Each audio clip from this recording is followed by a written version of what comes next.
the time will come up when the wind will stop and the breeze will cease to be breathing. Like a stillness in the wind, for the hurricane begins, the hour that the ship comes in. Oh, the seas will split and the ship will hit, and the sand on the shoreline will be shaken, and the tide will sound and the waves will hound, and the morning will be breaking.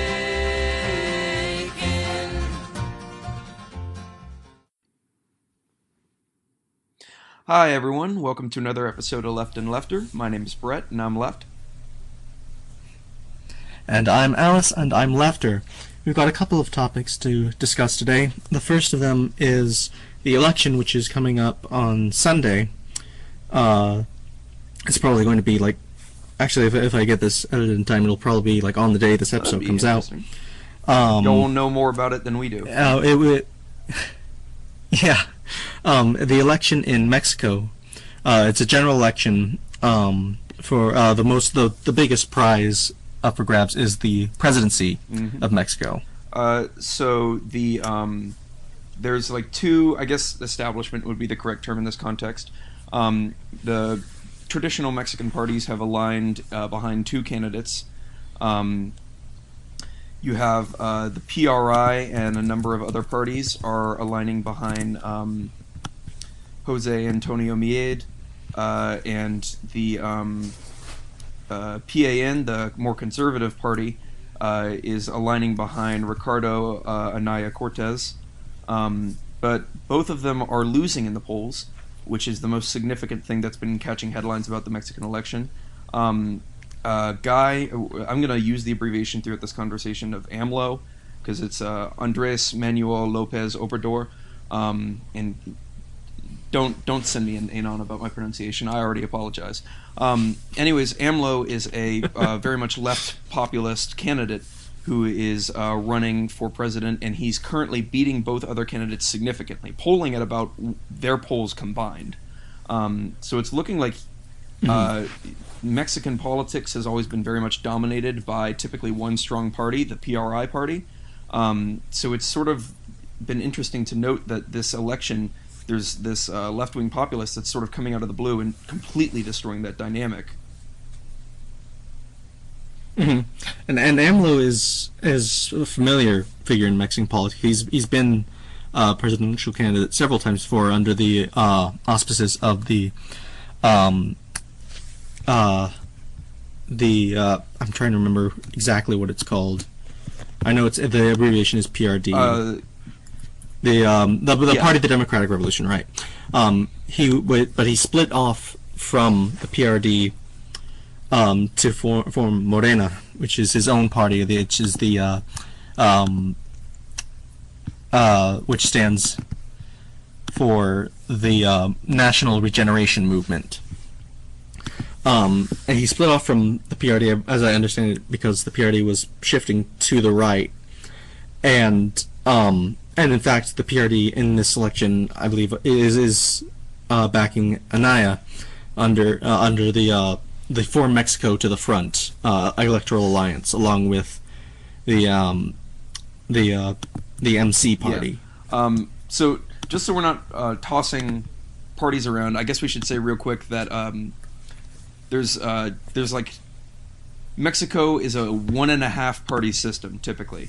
The PRI has been basically dominating Mexican politics for the last century. Through a variety of anti-democratic measures, they've basically created like a consolidation of power over Mexican government, and it's only been within they've typically ruled center-left to right. They typically they swing wherever they need to. They often run as center-left, but they're generally just centrist. They're just whatever needs to be done to get in power, really. And then only in the last couple of decades, the PAN National Action Party has emerged as sort of the conservative opposition to them. They're quite a bit weaker than PRI still, but they are like the largest opposition.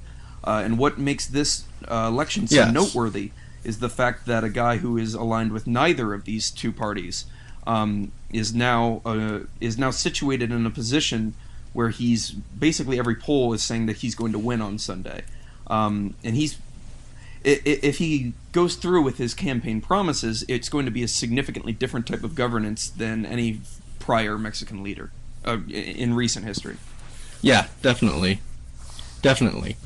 And it really is fascinating to see just such a rejection of the traditional political parties, because Mexico has I think it would be more accurate to call it a 2.5 party system, because the PAN was always had influence. It was never in power, but it was but even as early as like the 80s and 90s, it was still like the major opposition, and the PRD was sort of the alternative opposition from the left, and the PRD, and so the PRD is basically just collapsed in the wake of Morena, and now not only is a third party winning, but it's a third party that was that just did not exist a few years ago. Yeah, exactly. And it's almost entirely on the force of AMLO's personality. Like all successful populists, he's a very very charismatic figure. He's actually, it's interesting, he's proposed a lot of different policies in the past. This election in particular, he's proposing things which are much more of what we would identify with a left-wing movement. So like education funding, infrastructure funding, more welfare spending, perhaps taking more national control over the oil industry, taking less of a militaristic stance towards the drug war and things like that.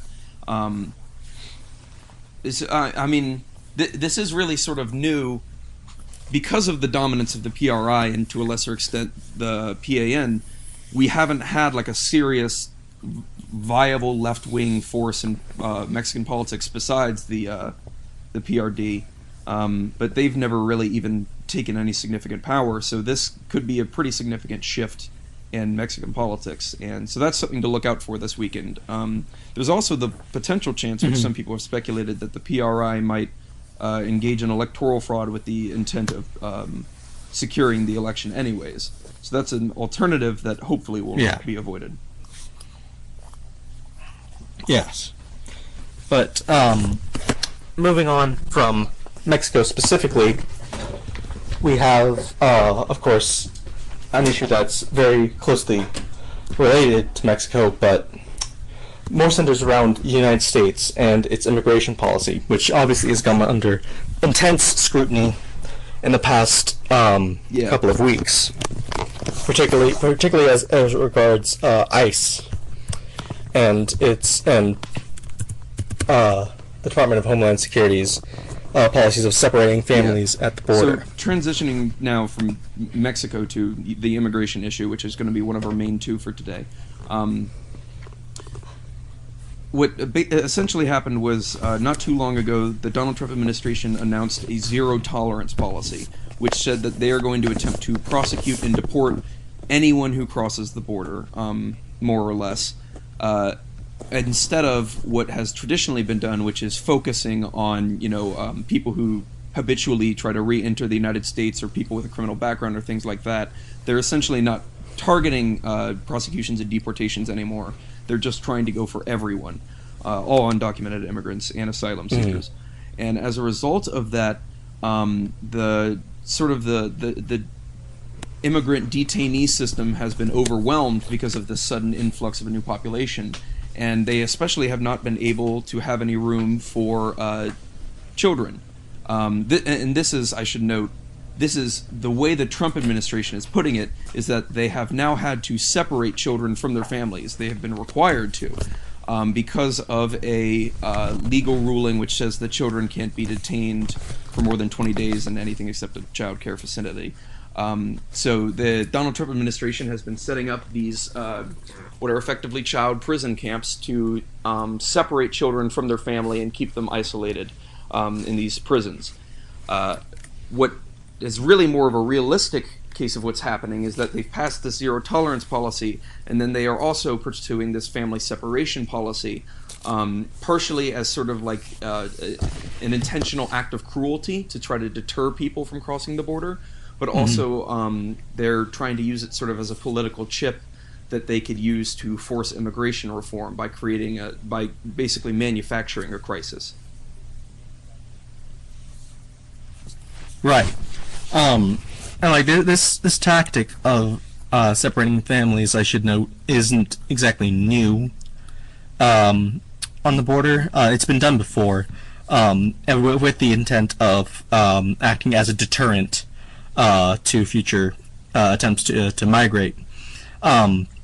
What's different about this is mostly the scale at which this stuff is happening, because, again, as you said, the Trump administration is pursuing a zero tolerance policy, which means they have to do basically everything at a greater scale than what was done previously. And so, since that it's been scaled up, it's become much more commonplace, and therefore much more likely to grab people's attention. But and I feel like that's kind of like, for me, that's kind of like a central component of this issue specifically, is that a lot of what's happening isn't exactly new, but the scale and the basically the intensity of it has been increased tremendously, and which is really what, to me at least, is what is really unique about the Trump administration's immigration policy. Yeah, absolutely. But we should note that it appears that, and we're not totally sure about this because the entire process here has been incredibly opaque and lacking in any sort of transparency. We're only getting really what independent journalists are able to get, or from, for whatever you could take for truth of it, the Trump administration's declarations on this issue. But the Trump administration has passed an executive order ending this policy for new people crossing the border. But there are still around 2,000 children who are separated from their parents that have been separated and are not really being reunited in any sort of active way. ICE has apparently been having a lot of problems even reuniting people if they wanted to, because they've been doing an incredibly poor job of keeping track of the children and their parents in the separate facilities. And also, earlier this week, immigration officials say that they've essentially stopped enforcing the zero tolerance policy as well, simply because they don't have the operational resources to do it. Not because they've recognized that it's a cruel and completely misguided policy, just because it's dramatically more expensive to follow this sort of, and logistically difficult to follow a zero tolerance policy. So we're not actually sure if it's like fully stopped, or if they're like stopping it, or even if they are. We don't really have any sort of actual independent monitoring of what's happening to these immigrants. So we're getting these mixed signals, but it seems like the policy may have just been stopped out of its own stupidity and like failure to work. And I feel like the lack of transparency is really just like galling, because this is the exact kind of thing that that if it happened in the country that the United States was antagonistic with, it would form a very big part of rhetoric against that country, that they hold immigrants in concentration camps and separate families and don't allow anyone to monitor it. You could already sort of imagine the way that the State Department would describe something like this happening in Cuba or somewhere else, where the state. I just imagine the CIA fact book profile now. Yeah. So the state is essentially, without proper due process, detaining a ethnic minority and keeping them in concentration camps where they aren't allowed to see their children, and so on and so. Like, this is a human rights abuse in pretty simple terms, but the fact that it's continuing, this couldn't be happening anywhere except the United States in the developed world, because of the fact that we're so much immune, and the United States has actually pulled out of the United States, the United Nations Human Rights Council, in part because of this issue, and another part because they're tired of the Human Rights Council accurately condemning Israel. But the point is that this has sparked a major backlash, but the Trump administration is entirely unfazed by it, and there will be no consequences for them because of it. Yeah. Yeah, and already you can see a lot of pundits and very important smart people saying like, in order to find a compromise, that the Democrats should vote to fund Trump's wall rather than this than allow this policy to continue. Yeah, And it's this sort of belies the stupidity of like compromise. That compromise is always a good thing, because this, for one thing, it's like, yeah, there's no you compromise shouldn't with this kind of with this thing. for the same reason that we ostensibly don't negotiate with terrorists. If the Republican Party and Donald Trump specifically can achieve their political goals by by tearing families apart and by holding children hostage, you don't want to reward them for that. You don't want to send them a signal that, like, next time you do this, next time you commit this grave act of human rights violations, we're not only not going to punish you in any way for it, we're going to go through with your agenda. The proper response to the Trump administration for this is, fuck you and we'll see you in The Hague. But that's, of course, not exactly what's being delivered. The Democrats and liberals are very much upset about this. Yes, but they're kind of confused about how to channel that energy and what exactly they're angry about. So, we should be protesting about it and we should be posting about it, but we should absolutely not be denying people dinner over it. I'm happy at least to see that. I haven't seen Democrats saying that, okay, this is a time for us to come to the table and negotiate, because not only would it be morally incorrect to do, it would be strategically incorrect to do. The Donald Trump administration has created a crisis which is falling on its own hands here. But at the same time, this is sort of an example of, like, an effective political opposition would be able to organize against this much better than the Democratic Party has. Yes. Like even in the UK, like if the Tories were doing something like this, you can bet your ass that Labour would be out there in every single protest. Like official representatives. Like, I think that there's very much a need to take sort of the approach to this that, like, these are concentration camps, even if these aren't being set up with the intention of some things which, the term concentration camp has a very broad definition. In the most literal terms, it is a camp in which a population is separated from the remainder of the population and concentrated in one place so that it can be dealt with separately.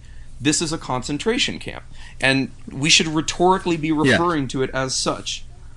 But yeah, like in the news, like and when Democrats are talking about it, they always hedge about that. They always say like prison camp, or just camps. They don't even they kind of dance around what exactly is going on. Yeah, because it's sort of like, it's one of those things where if you actually accurately describe what is happening here, it sounds like a condemnation of the Donald Trump administration, because the actions taken by the Donald Trump administration are a self-evidential condemnation of them. But you have to pretend to be neutral here, and you can't take a side about, even when it comes to prison camps for children. You're not allowed to take a side there. You have to. So even with all this outrage, they're still trying to and this has sparked, this whole hand-wringing situation about oh, well, we need to be civil to the Donald Trump administration. This just reflects poorly on us if we're going to actually be confrontational with them about it, which is just absolute garbage. You can't. Again, this is a situation where strategically and morally it makes no sense to try to play softball with the Trump administration here. They're doing something absolutely horrid, and you need to nail them on it. And really part of the reason that they haven't, a lot of the Democrats haven't been as vociferous and forceful as might be logical is because I'm guessing is a lot of them know that similar things did happen under the Obama administration. There were to a lesser degree, but there still were camps and internment of immigrants, and I feel like they don't want to go too far into condemning these actions, because then they would also have to condemn what happened under Obama, and that puts them in a difficult political position. So they are sort of politically in a difficult spot where they're having to walk this line between condemning these sort of escalations in the poor treatment of migrants done by the Donald Trump administration without drawing attention to or like openly starting a discussion about the incredibly bad treatment of migrants that already existed under the Obama administration. So they are sort of weighted down by their own history in this issue.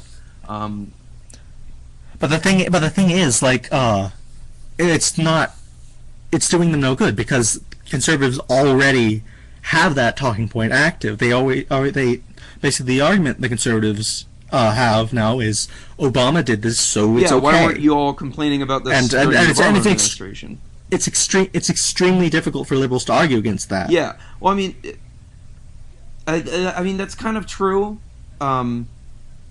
It's sort of, but it's like the way that argument is being offered, it's entirely disingenuous because the conservatives who are making this argument are fully aware that what is happening right now is not identical to what was happening in the Obama administration. So you can, of course, make the point that, like, this is only an escalation of the things which have already existed, of problems which have already existed. Why weren't you getting angry at this when your guy was in charge of doing it?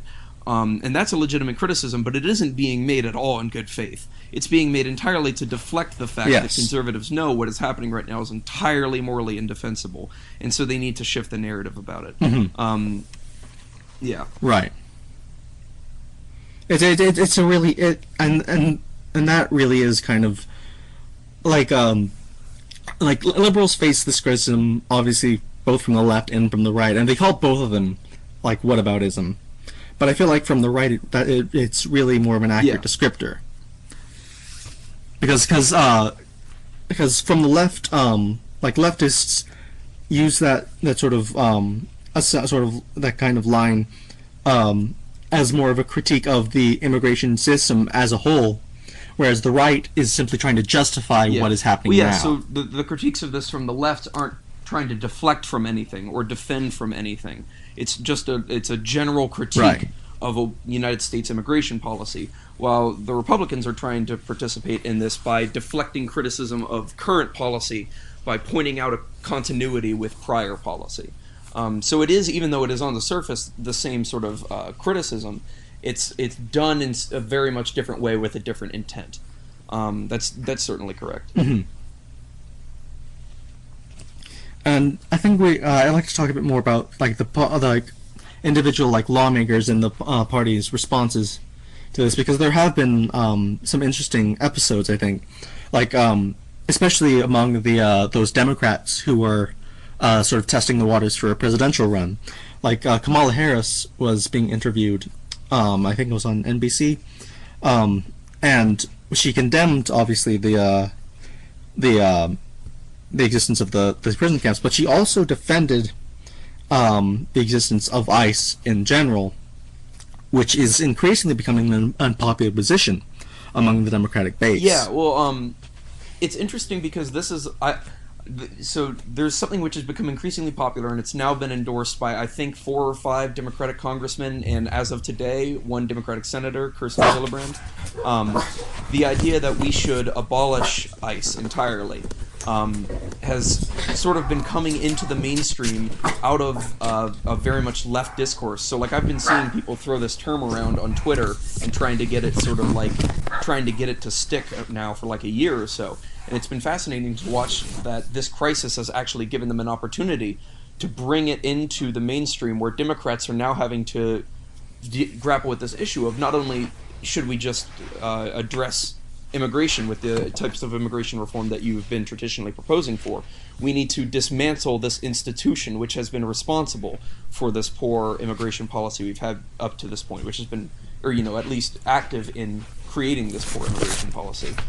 So this has been sort of an example of the way that the left has been increasingly more loud and active, and has been sort of influencing the Democratic Party around the edges now.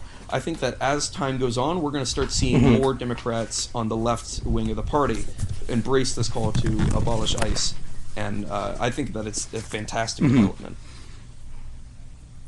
One thing that is obviously interesting is, and has been remarked upon, is Bernie Sanders' specific refusal to endorse the idea of abolishing ICE. He was asked about it on CNN, and he gave very much a non-answer to the question of whether or not he would want to abolish ICE. He sort of just responded by saying, like, I think we need immigration reform that works or whatever, which is, very much disappointing. But Bernie Sanders has never really been a go-to progressive on immigration. It's always been sort of one of the issue areas where he's been weaker. He has this sort of... Yeah, he's always kind of been an economic nationalist. Exactly. He's always had, almost a protectionist.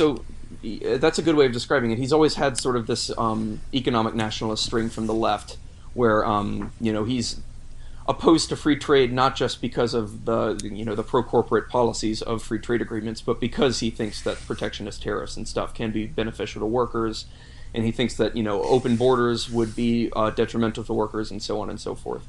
So it's sort of predictable from him, disappointing. I think he might change his position as time goes on. Once he starts seeing the actual momentum behind this, largely among his own base, I think that we might start to see him switch up. But yeah, so it's a slow process, but for a proposal which has only entered the mainstream in the last couple of weeks, I'm very much encouraged by how much it's been spreading. It's been, I've seen it talked about now on CNN, on NPR. So it's a very positive development that this is now entering the Overton window. Yeah, and it's especially remarkable. Not only just how fast that has entered the popular discourse, but I feel it's kind of remarkable just how entrenched ICE has become in the culture of our country.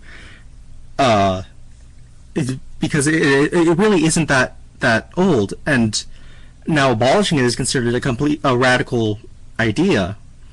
For just to abolish an agency which has always been involved in sort of horrific sort of quasi-fascist activity, but it was only invented about less than 2 decades ago. The common response now is like, well, if you're going to abolish ICE, how are we going to, deal with enforcement of immigration law? And it's like, that ICE was invented, in our lifetime, right? I'm someone who just graduated college, and, I've been alive before ICE. It's not it's not a staple of United States law enforcement, even if you're a believer in the United States law enforcement institution. It's a pretty new institution within it. I think it just sort of goes to show you how quickly national security or institutions which justify themselves in the name of national security can become embedded within United States governance. And not just agencies, but legislation, like the Patriot Act, like all of that. It just becomes so deeply embedded. It's almost immediate. It just becomes almost immediately normalized, and people just accept it because of its national security. Yeah, national security is, throughout U.S. history, it's always been very much a good way to sort of pass any sort of legislation which you want to pass, even if you have alternative reasons for doing it. So right now, there's a whole lot of computer research and stuff like that, publicly funded research that's being justified entirely in the name of national security, even though a lot of the people who advocate for it, their primary thought is not national security. They just want to secure funding for this. Or, the highway system. Eisenhower passed the Federal Highway Act entirely because it was, justified by national security, seeing that we need to be able to mobilize troops across the country quickly if we were ever invaded. So this, major, one of the most important projects of the 20th century by the United States government was justified by national security, even when it didn't, in practice, serve much of a purpose for national security. Right. And I feel like that's kind of something that when we talk about abolishing ICE and we talk about abolishing things like the Espionage Act or Patriot Act, that's something we kind of have to grapple against, is this sort of just immediate acceptance of things under the guise of national security. And I feel like that's kind of difficult for the left to sort of break through that acceptance. For sure.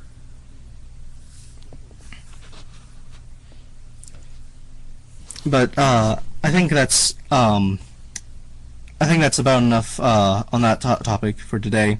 Obviously, this is still kind of a major news story, so we might touch up on that if further developments happen. But for now, we're going to move on to our main topic, which is actually not about current events, but more about history, specifically the American political history, and more specifically the ways that the major political parties have changed over the years. So this is a historical topic which both you and I have like a lot of interest in, and it's sort of like an area of focus for both of us.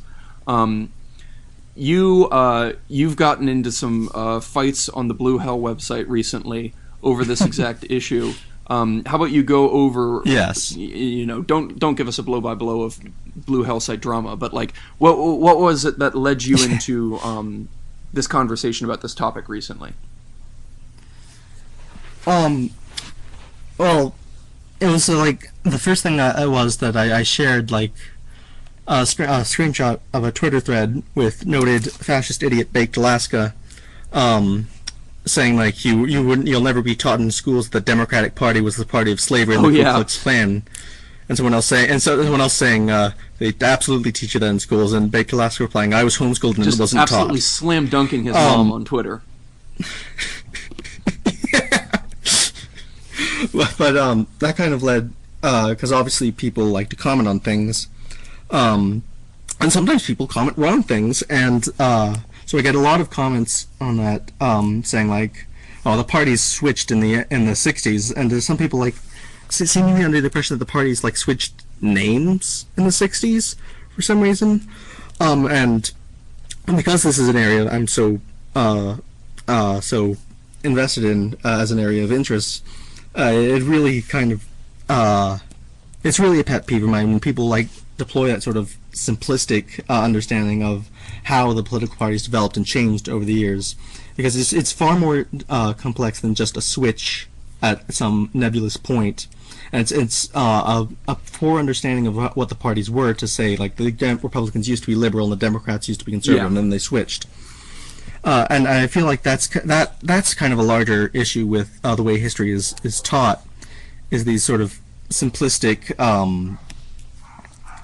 stories that really don't accurately reflect actual historical events. Certainly, and it's always interesting because like you hear this narrative going back and forth a lot, and it's fascinating to me because the idea that like there was a party switch at some point. Is sort of a half-truth, or it's like something that's like reaching for the truth but not quite getting it.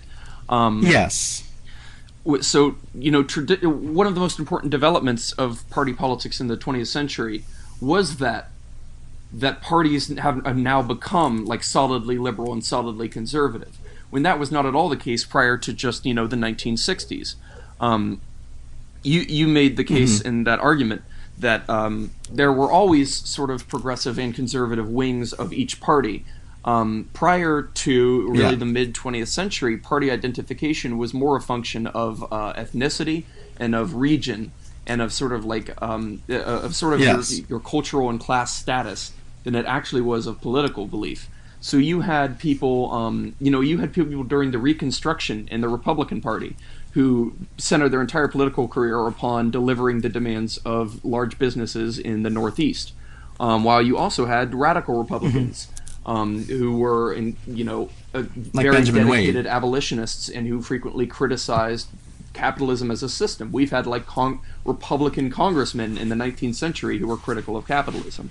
It was Benjamin Wade, very significantly. He was president pro tem around the time of the Johnson impeachment, and he was a very radical, not necessarily anti-capitalist, but very critical of capitalism.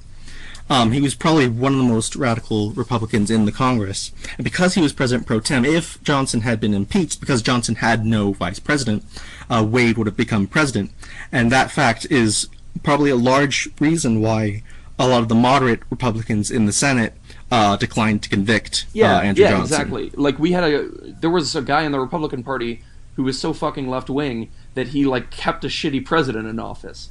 Like he shaped who led the country because of how much to the left that he was compared to the rest of his compatriots. So like the idea that like the Democratic Party used to be conservative and the Republican Party used to be liberal is wrong, because the parties didn't used to have a coherent ideology to them. that was only something which began development really in the New Deal and sort of became solidified only by the 1960s and 70s. And the story of how that happened is, of course, one of the most important things to understand in American politics today.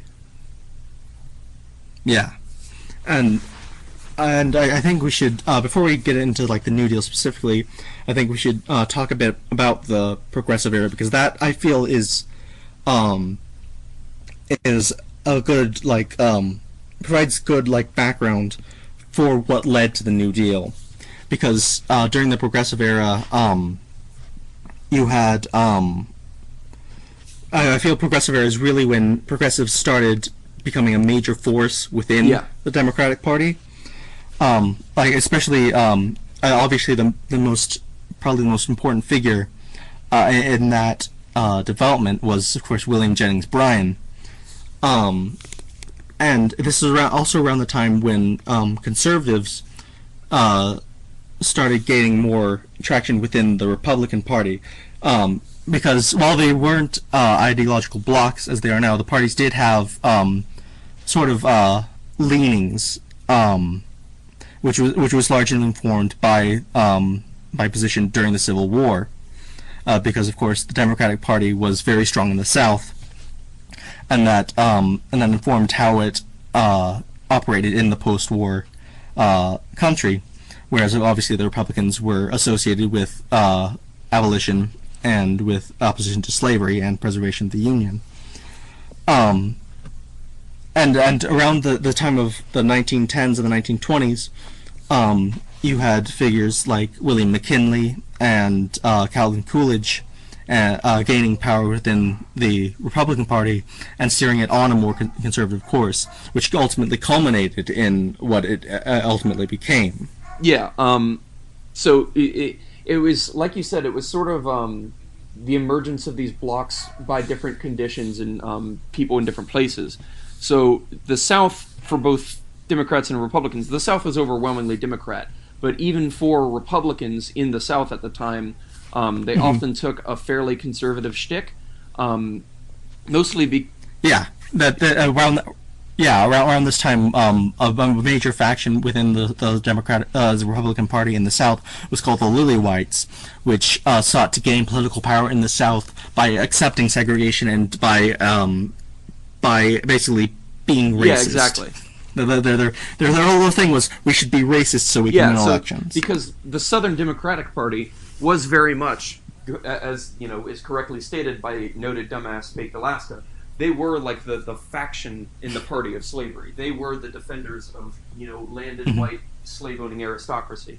And as such, they represented the conservative wing of the Democratic Party, and the Republicans believed that in order to take the South, they sort of needed to imitate them, and imitate the positions which they took. And then, the more establishment conservative Republicans were also those who were representing the large business interests and more like old stock white ethnicities in the Northeast.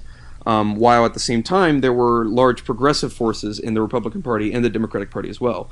You mentioned William Jennings Bryan, who was he was sort of early in the Progressive Era, but he was very much sort of a populist who brought something new to national politics in the United States by delivering this. He had this incredibly energizing political style to him, and he gave one of the most notable speeches in U.S. history, the Cross of Gold speech, where he criticized the United States gold standard. And monetary policy isn't sexy anymore, but it was one of the most talked about issues of the time. And he basically sort of took like this full-throated defense of lower-class Americans and of working people that was uncharacteristic of a lot of politicians at the time. And then on the Republican side, you had people as well. So like in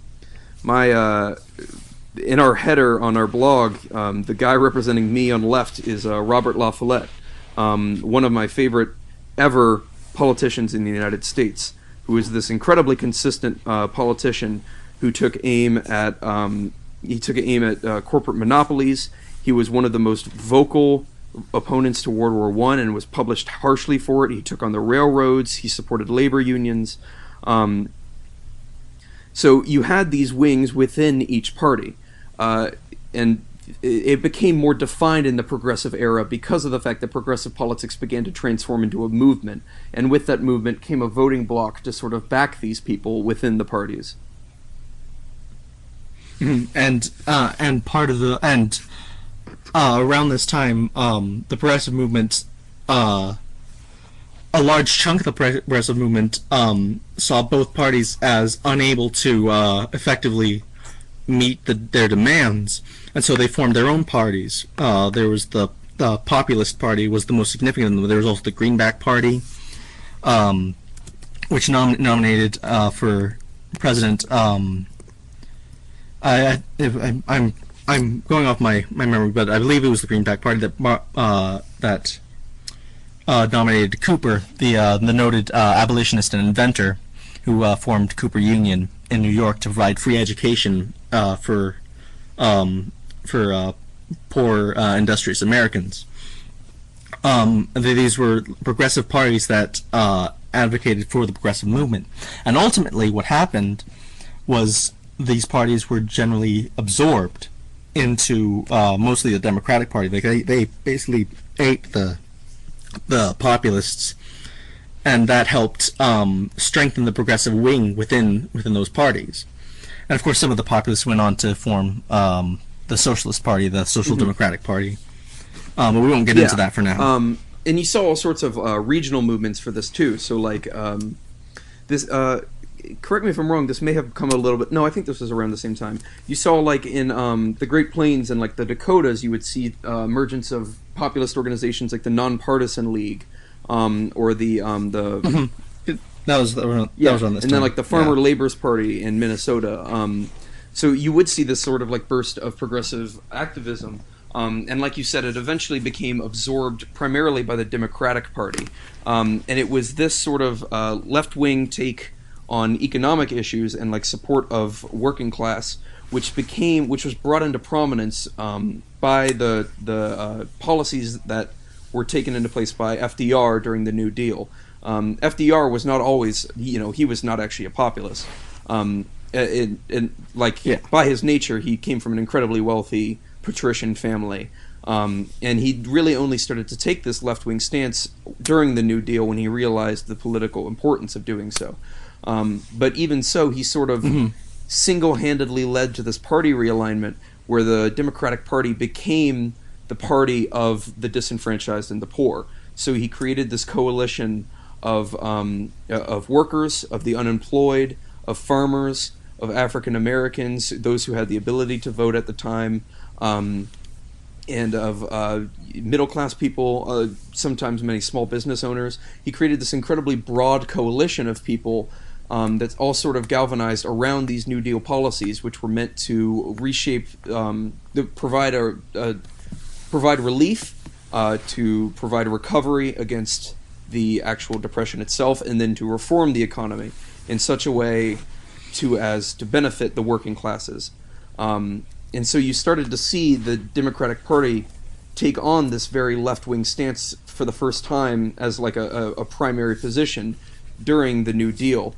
But at this time, the Southern Democrats were still an incredibly large and powerful faction of the Democratic Party. Right, and part of the reason the New Deal was able to succeed in the way it did was because FDR was able to secure the loyalty of those Southern Democrats on his economic issues, while basically it was a gentleman's agreement that the Southern Democrats would accept FDR's economic programs on the condition that FDR did not touch segregation or civil rights in the South. Basically, he avoided stoking. He avoided touching the controversy of race and of civil rights at all, even though there were very much... this was when a civil rights movement began fledgling in the 1940s, pushing him to do so. But he very much avoided any sort of policy which would benefit black people specifically in their fight against segregation and Jim Crow racism, so that he could pass these New Deal policies. He had a quote...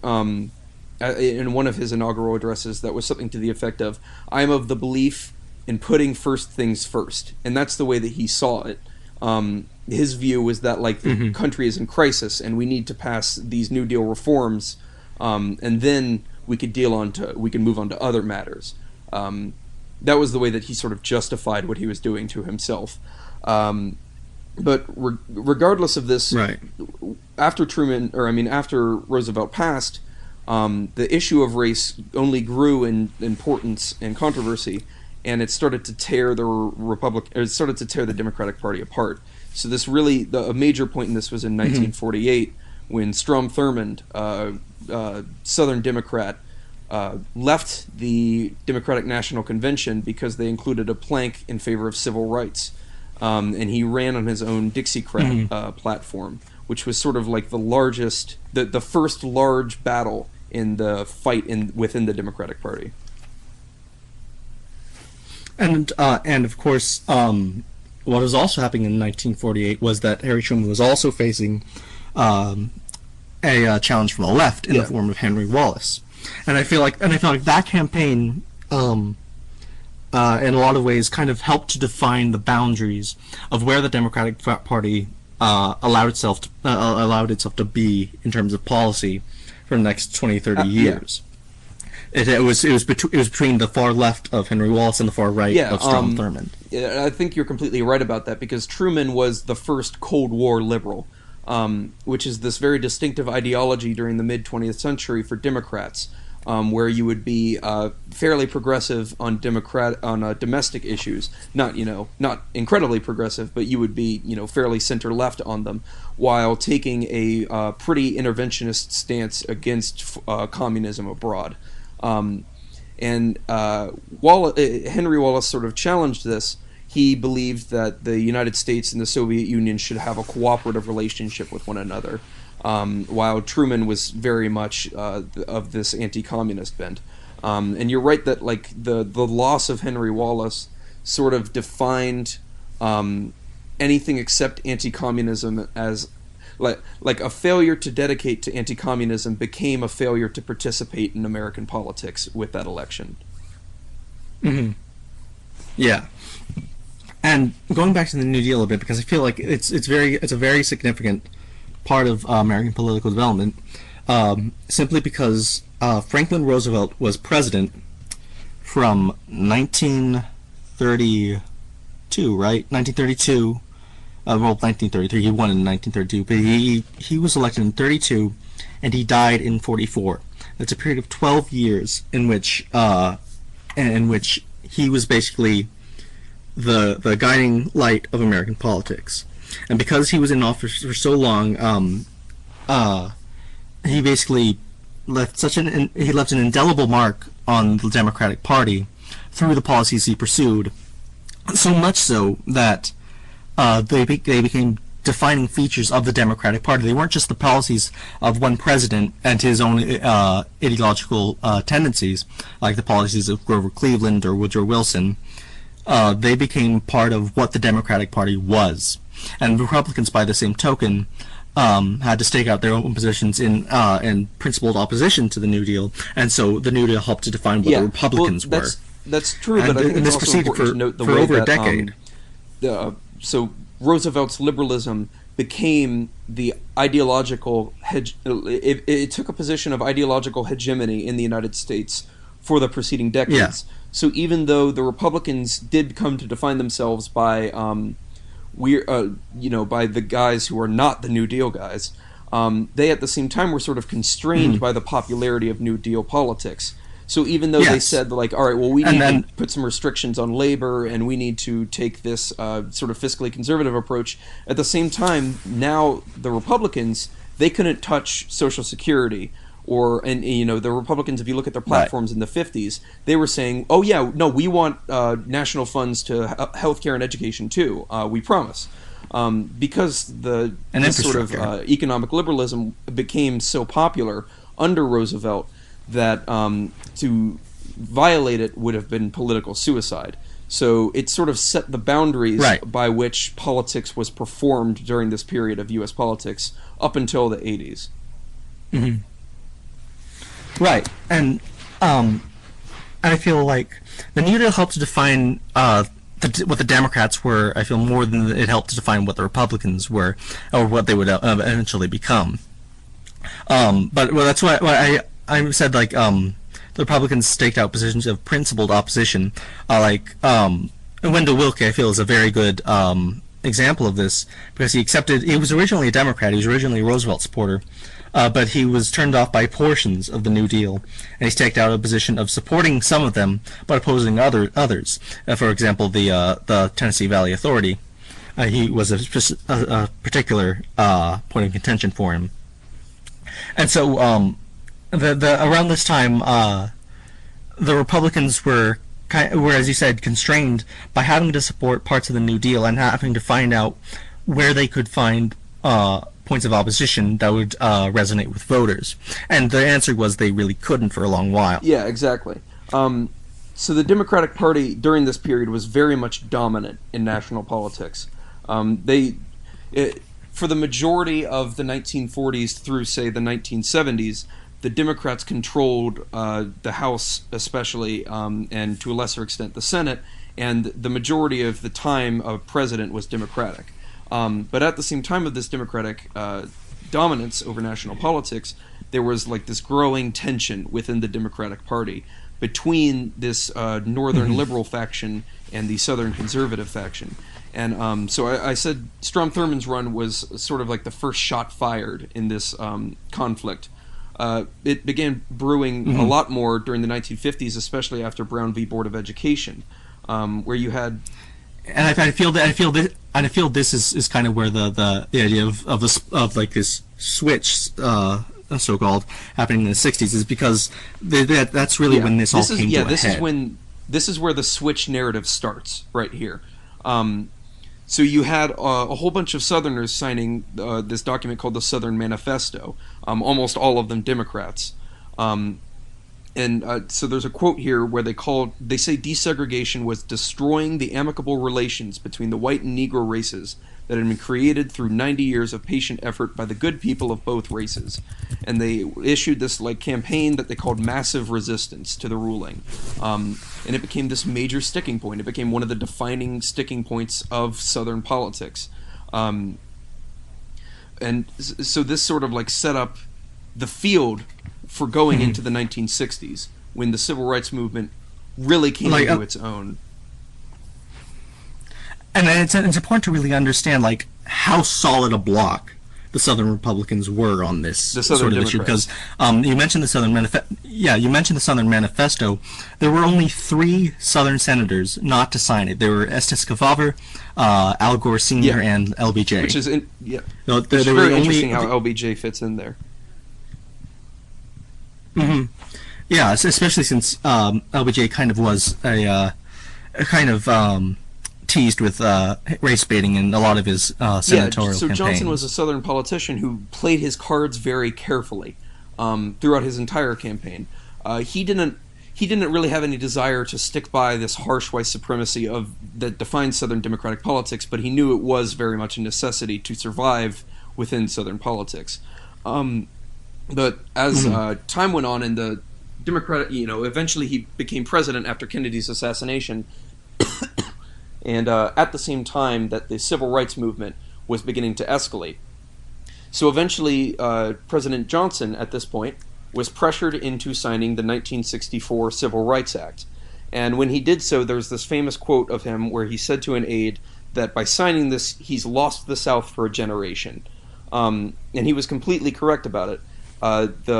So House Democrats in the North supported the bill, 141 in favor and 4 opposed.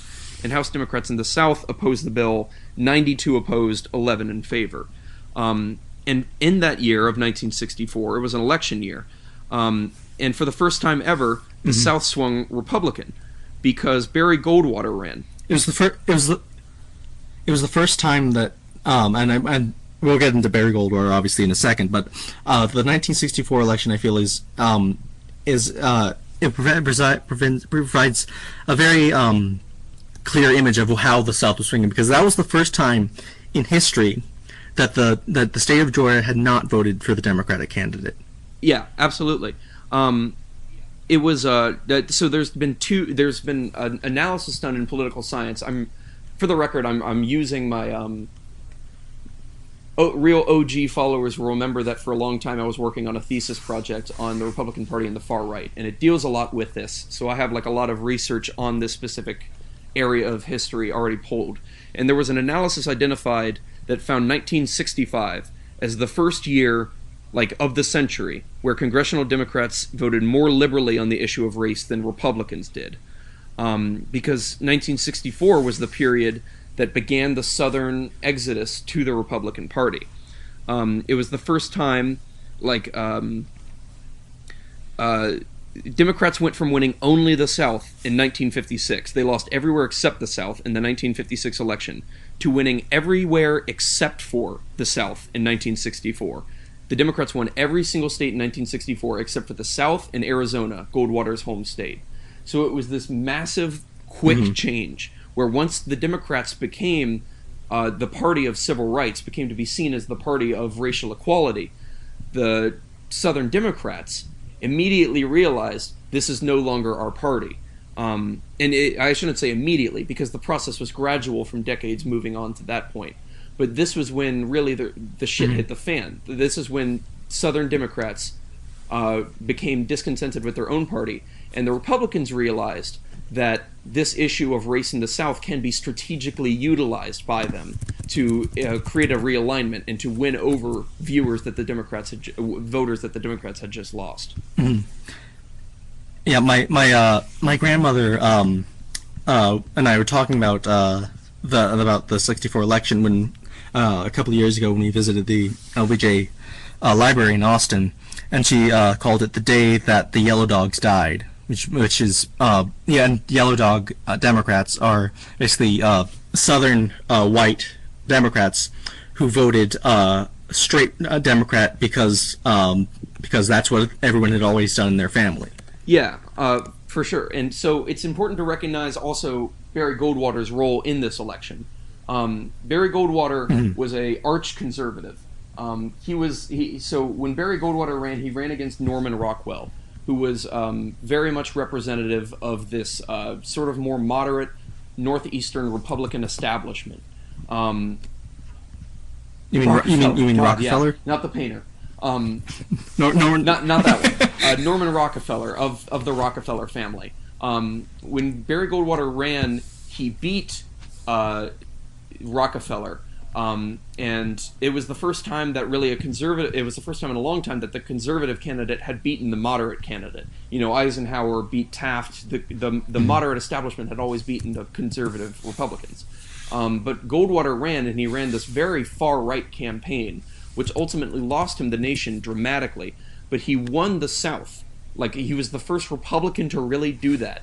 And the way he did it was he didn't come out with white supremacist rhetoric in the way that other Southern politicians would.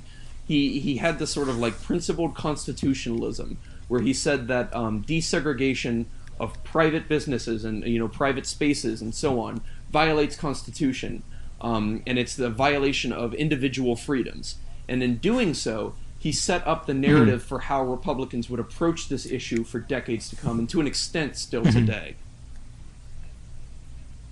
Right, and I can tell you're waiting, you're just like straining at the bit to bring up Lee Atwater because I can tell you were setting up for that. Okay. So I'm getting ahead of myself. We need to go in a little bit more here. There we go. I was having a little bit of trouble with my shit here, but So before I go to him real quick, I do want to touch on another aspect of this, which is George Wallace, who was a Georgian Southern Democrat who ran on his own platform again in 1968. And he was an open segregationalist. He believed in, as he said in he has a famous quote, "Segregation now, segregation tomorrow, segregation forever." In Alabama, which he referred to as the very heart of the great Anglo-Saxon Southland. So he defined the South as like a white place. He had this very aggressive, racism to him that allowed him to win over once again the South, much of the South, from both the Democrats and the Republicans. So Wallace was like a very important figure in right-wing populism and racism, but he was too racist to win over whites anywhere except for the Deep South, and like this conservative white class in the South. What was really influential in the go ahead. Sorry, I'm yeah. I think you're about to bring this up, but like, Wallace, like, it really can't be overstated how influential George Wallace's presidential campaign was in reactionary white nationalism in America, because in his campaign, like the Youth for Wallace organization of like young supporters of Wallace, was directly succeeded by William Luther Pierce's National Front, a National Alliance. I forget the exact name, but which was the largest neo-Nazi group in America for decades until Pierce's death. Much of the far right's organizing structure stemmed directly from George Wallace's campaign, and George Wallace won. We should say this like openly racist guy won 13.5% of the vote in 1968. 1 in 7 Americans voted for this guy. Like you really can't understate the extent to which racism could be exploited for political gain in this sort of situation. But at the same time, he can only win 13.5% of the population. At the same time that all this was happening, something that would be much more influential in mainstream politics was happening on the Republican side, which is Richard Nixon's campaign in 1968. And so in 1968 was the first time in a while that a Republican president had won, in part because of the chaos of the 60s and, the sort of backlash to the counterculture and all this. But Nixon would come to develop on both Goldwater and Wallace's ideas, and because he was the first president whose campaign made a conscious effort to win over Southerners that had been lost because of their segregationism, to win over these white Southern conservatives. So at the same time that the Democratic Party is now shedding this conservative wing in the South, there's all these free voters that are now sitting around. Now that the Democratic Party is just dominated by this liberal establishment, there's this huge voting base. So Kevin Phillips, who's the father of what became known as the Southern Strategy, he wrote a whole book about this. He's just very openly stating this. I have a million quotes in him because of how explicitly he states it. Republicans, basically Republicans need to take over the Democratic Party because the Democrats in the South are going to recognize the Democrats as a Negrophobe, or the Negrophobe whites will quit the Democratic Party and become Republicans. That's where the votes are. Without that prodding from the blacks, the whites will backslide into their old comfortable arrangement with the local Democrats. To him, and I'm sorry, I'm going to let you get back in here in a second, but like this is really critical, and it's a point that I've researched a lot. So like he says, this guy who worked for Nixon and was like one of his big strategists, he says white Democrats would desert their party in droves the minute it becomes a black party. And that Wallace's campaign in 1968 served many conservatives as a way station between a no longer appealing Democratic Party and an increasingly Southern concerned GOP. So the idea was explicitly to reach out to these Wallace voters. And that's where, in 1972, sort of the massive coup de grace of the Southern Strategy was, that's where things really happened, and where this sort of became confirmed for what it is now. Yeah, because in 1972 was just a blowout election anyway. But I feel like it's very significant that the Republican Party maintained this Southern strategy even after the blowout of 1972, and it's significant because in 1976, obviously Jimmy Carter was the Democratic nominee. He was a Southerner, and despite being a Southerner, the Republicans still nearly won, because they won several key Southern states. Yeah. So even though it would...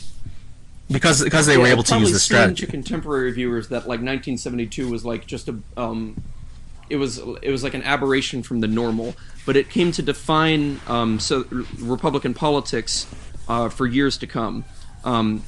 So, like I said, Phillips's goal was, and he also talks explicitly about how you use this to pull poor white people out of the Roosevelt coalition. That the Republican Party needs to focus on this issue from which they could split off white people, regardless of their economic position, to a pro-business Republican Party, regardless of their actual class status. But what made 1972 particularly important was not just Phillips's influence, but the influence of Lee Atwater. This is where he first started to gain sort of influence within the Republican Party that he would go on to use in the 1980 election. And Reagan is sort of the I know we keep saying that like this is where it gets important, but 1980 was really sort of the point at which it was over. Everything kind of the Republicans were the conservative party and the Democrats were the liberal party, because Lee Atwater understood that race was race was the key to this realignment. There's this quote that he gave to an interviewer, which has come out now after his death, and it says like absolutely everything you need to know about American politics in one paragraph. And he actually said, I don't want this published, so it only actually came out after his death. We just know now that he was saying this. Lee Atwater, I should say, he was an intern to Strom Thurmond earlier on in life, and then he worked for various Republicans in the 1980 election, and then moved on to become a aide in the Reagan administration. And he would go on to be the lead guy in Bush's election in 1988. So he says this, and I'm going to, of course, censor myself, because he, in this original quote, is not censoring himself. So this is what Lee Atwater had to say. You start out in 1954 by saying inward, inward, inward. By 1968, you can't say inward. That hurts you. It backfires. So you say stuff like forced busing, states' rights, and all that stuff, and you're getting so abstract. Now you're talking about cutting taxes, and all these things you're talking about are totally economic things, and the byproduct of them is that blacks get hurt worse than whites. And subconsciously, maybe that is part of it. I'm not saying that. But I'm saying that if it is getting that abstract and that coded, then we're doing away with the racial problem one way or another. You follow me? Because obviously sitting around saying we want to cut taxes, we want to cut this, and we want to cut blah, blah, blah, is much more abstract than even the busing thing, and a hell of a lot abstract than inward, inward. And that's it. That's the key of what the Republican Party learned from this sort of switch, that you could win over these white Southerners, even when racism became explicit, because of the fact that even when explicit racism became taboo, you could still win over these white Southerners by making these coded racial appeals, and that was what allowed the Republican Party to keep the South. I'm sorry for ranting and 20 minutes there. But yeah, no, it's kind of important to understand, just because this is still basically the strategy that Republicans use today, is they use these abstractions.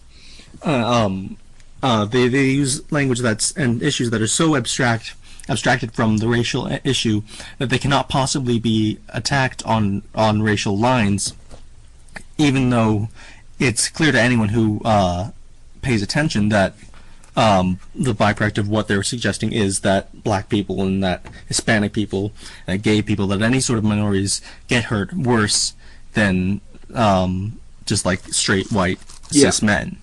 Yeah, so this is when this was the development of dog whistle politics, and Reagan was a natural at it. He famously once gave a speech about the importance of states' rights at a county fair in Mississippi that was 10 miles away from where 3 civil rights workers were famously killed. And everyone who attended that speech knew exactly what he was talking about when he was telling them about states' rights. But he never said it. He never just said, these black people are out here to ruin your lives and to destroy America and, take what's yours and what's rightfully yours. But that's the message. Yeah. So And Reagan, and of course, Reagan was an actor, so he was very good at playing the role of the dawdling old man who said things that he didn't really fully understand. Trump today is still using that excuse where it's like, oh, he was joking, or like he didn't, he just says things. So you could say like, you could say things that you very much meant to say and still get away with it. But I think I'm sort of getting away from myself here. I'm just rambling on about my own project. To sort of bring this back to like the idea of the party flip, the so-called flip. It wasn't so much of a flip as it was like a realignment of what groups are in what parties and how those parties appeal to those groups. But so like the Southern conservatives did go from the Democrats to the Republicans. Like those same segregationalist factions are still in the Republican Party today in a different form. But it wasn't a flip, which is I think what you're getting at. It wasn't like so simple that they were just like, all right, let's switch up our platforms. Like shifting political conditions made it so that different parties had different support bases and that they advocated different things. Yes. And I feel like sort of a footnote to this that's I feel we should kind of discuss is how the Southern strategy kind of came to roost within the Democratic Party, within the campaign of Bill Clinton. Yeah. I feel like that's something we kind of need to discuss because it kind of does set the tone for how American politics are today. Because Bill Clinton, it's kind of been forgotten to history, but Bill Clinton ran a masterful dog whistle campaign in a lot of ways. Yeah, absolutely. No, one episode that comes to mind to me specifically is his decision to stage a photo op with several Democratic candidates for various offices in front of a prison at Stone Mountain, Georgia, in front of several teenage black prisoners. Stone Mountain, Georgia, obviously is known for exactly one thing in American history, and that is the fact that it was the place where the second Ku Klux Klan was founded. And so the message of this photo op was very obvious. So in the same way that Bill Clinton's whole thing in the 1992 election, and really throughout his whole career, was sort of paying the Republicans back, trying to win back a lot of these constituencies which the Democrats had now lost by taking a stick to the right. That was largely economic, but it wasn't entirely economic. He was a Southerner, and he knew how to play Southern politics. So there's another example which was famous, which is that during the 1992 campaign, he went out of his way, he stopped campaigning, and flew back to Arkansas to attend the execution of a black man who was on death row. Who was mentally incapacitated. Yeah, a mentally ill man who was on death row. And he went out of his way to make sure that like everyone saw while he was campaigning that he made a point of attending the killing of a black criminal. And like the 1988 election was so heavily decided by race, and the Republicans just obliterated the Democrats there with the help of Lee Atwater by playing this race issue of like crime especially. So he saw like the way that the political environment was changing, and he was like, okay, we need to go after crime now. Crime, of course, is, when it talked about in politics nationally, has always been a code word for talking about how are we going to punish black people. And to a large extent today it still is. But it was like Bill Clinton understood this. He understood that even though it's almost never explicit, that's what it's about. Right. And this fed into how he governed, like the crime bill, obviously. And the shadow of this can really still be felt in how the Democratic Party operates. Because while they still consider themselves, at least the party of minorities and the party of workers, they still have this like desperate need to recapture just like urban and suburban white voters.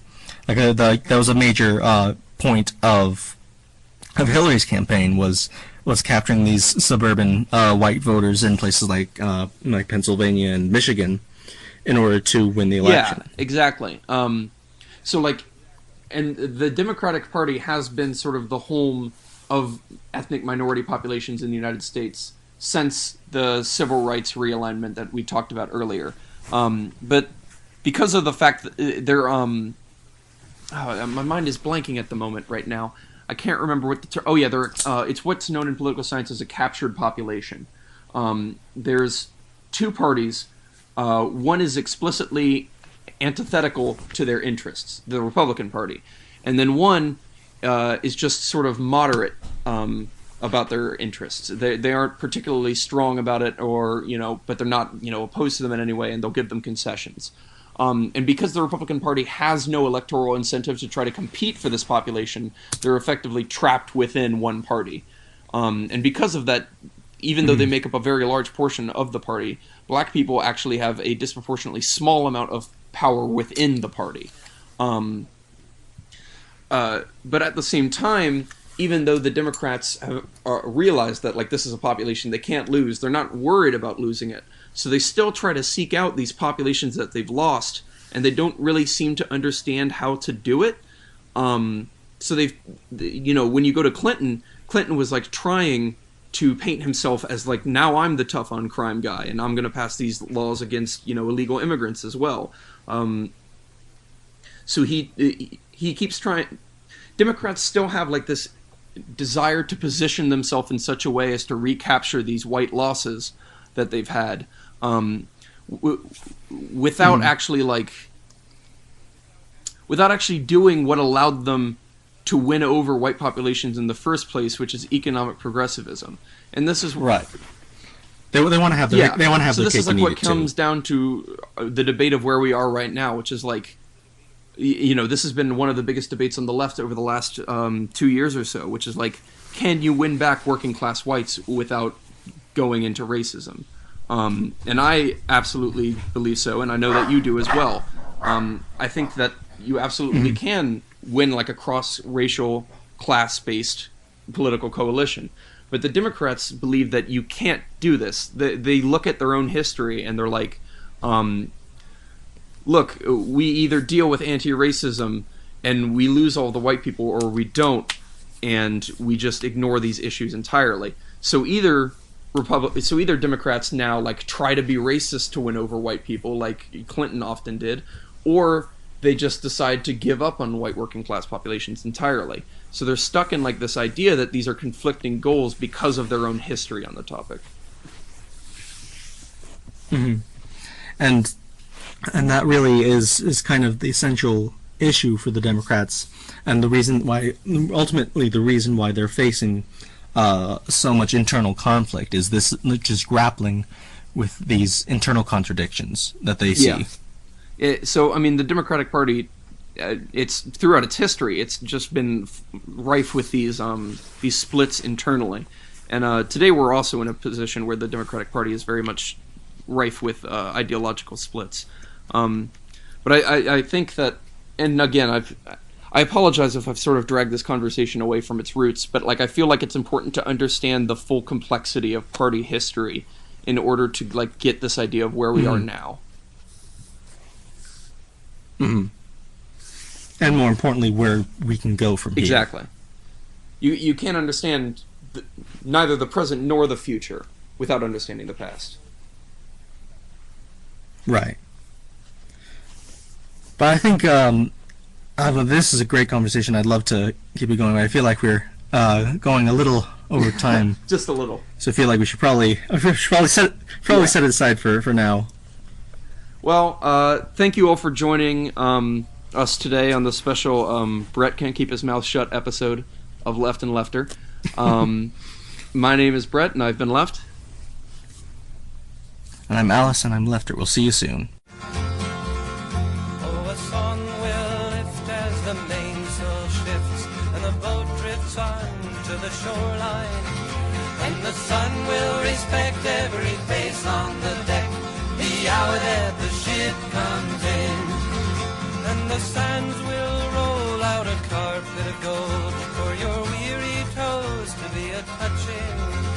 And the ship's wise men will remind you once again that the whole wide world is one.